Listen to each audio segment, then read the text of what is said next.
Imagine waking up to check your bank account for a transaction you need to make later on today, a pretty large one, and when you go into your bank account, there's $0 in there.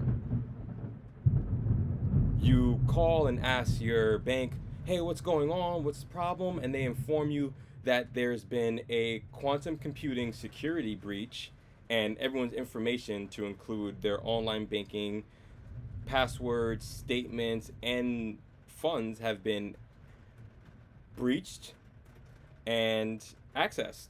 And unfortunately, you, as someone who had a large source of revenue, were a prime target, and the computing that the attacker used was able to siphon every single dollar you have. And unfortunately, that is just something that we do not cover. We can insure you up to a certain dollar amount, but unfortunately, all your excess money you lost was just forfeited. Sorry about that. Can you imagine the distress and the pain of having to deal with something as serious as that?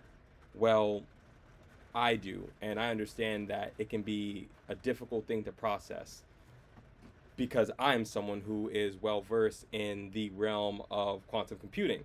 Now, earlier we talked about the atom, and I broke down exactly what the atom is comprised of, the nucleus, the electrons, the quarks, and for someone just listening, you might be asking yourself, well, what does any of this even matter? I don't know how my car operates. I don't, to its bare bones, its fundamental mechanical design, but I can drive it. I can use it. I don't really need to know how an atom works in order to breathe air and in order to process information. So what are you trying to tell me? Well, that is true, but just because you might not need to know how your car works in order to drive it, how much more knowledgeable are you when it comes to dealing with your car is a direct reflection to how you can safeguard your car and be able to utilize it for long durations of time. Now, before I go into my talk here today about some of the key benefits of quantum computing, as well as the key risk of quantum computing, I want to first introduce my audience. It is going to be my lovely younger sisters. Hi, I'm Cleta. Hey, I'm Kayla, Michael's younger sister. Beautiful. So now that I have my audience introduced for the evening, I'm going to now turn your attention to quantum computing. Now, first we need to understand exactly what quantum computing is, and as well as some key words that I'm going to be utilizing. Now, the National Institute of Science and Technology identifies cryptography, let me say that once more time, cryptography as the development of security protocols for your standard operating systems. In layman's terms, it's the security for your computer. It's the lock for it. And we're going to actually reference locks here later. And then when you start dealing with software development and engineering in and of itself, you're going to hear things a lot about keys, as well as the most keys open locks, right? Encryptions. Your encryptions are your locks that these keys open. But cryptography is the science of understanding how to make better security protocols as well as to breach those security protocols. Something we're going to talk about a little bit later as well. Now, going into this topic, we need to first cover exactly what it is that quantum computing is and how does it work. So we also need to understand the classical computer and what the classical computer is and how it works. I'm currently recording this right now off of my MacBook Pro. It is a classical computer. Now, classical computers operate in bits, binary digits. These binary digits are ones and zeros. Think of ones and zeros as synonymous to yes and no, is, isn't, yay, nay. This light switch right here, granted this light switch doesn't turn on any of the lights in this particular room. As a matter of fact, it's that light switch over there. So Kayla, if you can you go over to that light switch really quickly? Okay, wait. Now the lights are on. Everyone can see me. Everyone can see you. Well, everyone can't see you because the camera's not pointing towards you, right? But the lights are on. This is going to be known as 1. May you please turn the lights off? 0. Okay, perfect. Turn them back on. 1. One more time. 0. Back on. All right, so that's going to be your standard classical computers. Now, your quantum computer, I'm not going to have her try and demonstrate that because unfortunately, I don't have it in my room. But I heard this beautiful analogy given by this professional who works for IBM who gave a talk recently to UMGC about quantum computing and cryptography, and she referenced your quantum computer to a light that's dimmable.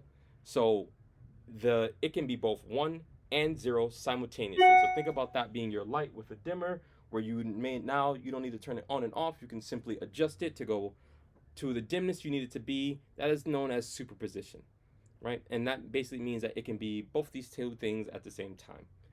Now, because of that, it opens a world to possibilities, right? The websites such as the 60 Minutes that do documentaries on different things of all natures has did a documentary on quantum physics, and I will leave the link, of course, and they laid down some foundations for exactly all the benefits that quantum computing can do. For example, with quantum computing, and this is something that hits home to me personally, not only as a software development student, but also a person who recently just went into remission from his B cell leukemia diagnosis, that it is possible for these quantum computers to analyze proteins, analyze diseases, and analyze DNA and curate cures for these diseases. So no longer will we have to go through constant trial and error, people losing their lives, literally dying over some of these chronic illnesses, many of which don't have cures.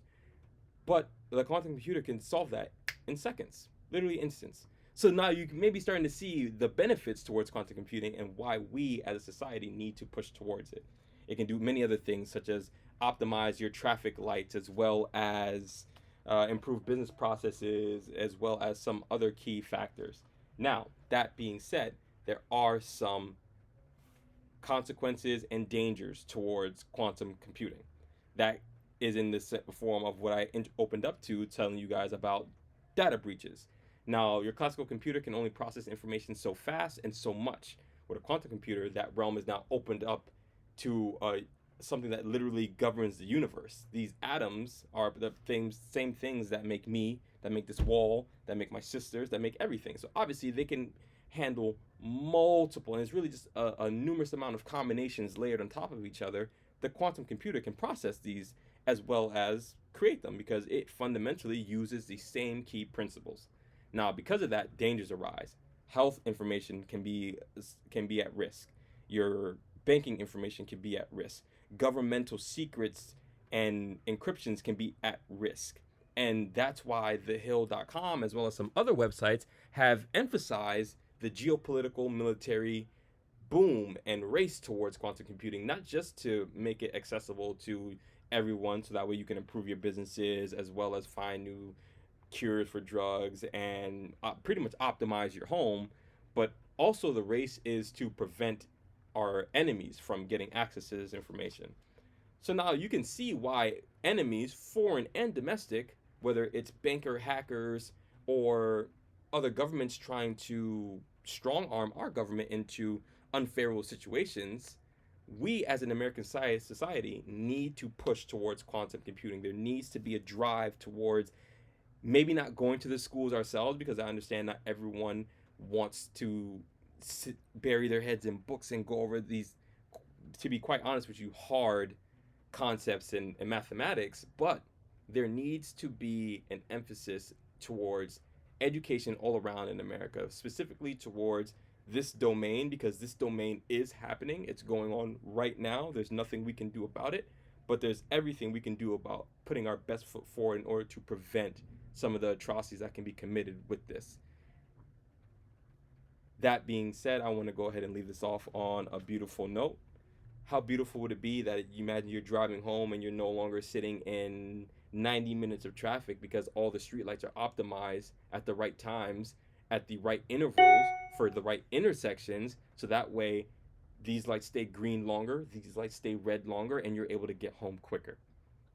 My name was Michael, and thank you for talking with me and listening to me as I went through all the intricacies that I could fit in this timeline about quantum computing. And I hope I have changed your mind, or have at least lit the fire in you to want to do some research into this information, because you don't need to be the person developing the cryptography keys and protection protocols in order to understand it and safeguard your information. Thank you.